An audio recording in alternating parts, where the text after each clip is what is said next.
Two people have been killed in a Russian air attack on Ukraine's capital, Kyiv. 3 other people were wounded. Now, earlier, several large explosions were reported. And Kyiv's mayor says air defence systems were activated to repel the strikes. The attacks on Kyiv came as Ukrainian forces continue their incursion into Russian territory. Russian President Vladimir Putin has called the attacks in the region a major provocation. At least 13 people were injured when debris from a Ukrainian-launched missile fell on a residential building in Kursk. Kursk's governor has ordered faster evacuations of civilians in areas at risk.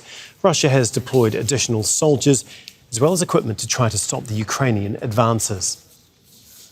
Well, for more on this, we're now joined by Alex Kotopoulos, Al Jazeera's defence editor. Thanks again for being with us.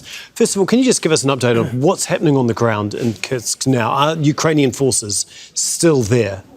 They are still there, and they've been there for 6 days. And the additional units you talked about, you're seeing substantial Russian reinforcements. Now, a mixture of conscripts, they're already there, and you're seeing naval infantry, sort of Marines, airborne troops, sort of elite troops that are being used to try and plug the gaps to stem the tide of the Ukrainian advance as well as air defences.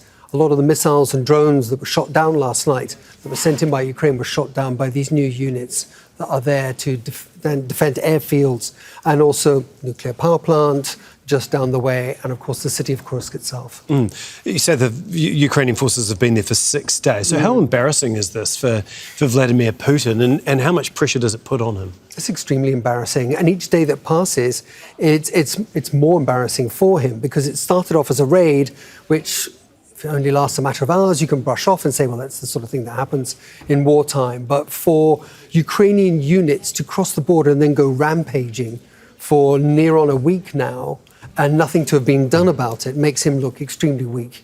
And also the intelligence failure as well. No one noticed the Ukrainian build-up.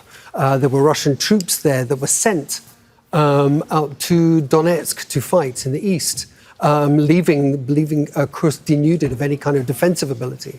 So it was easy for the Ukrainians to attack. Yeah, like you say, remarkable development in this ongoing war. Thanks so much, Alex. Appreciate it, as always. Make sure to subscribe to our channel to get the latest news from Al Jazeera.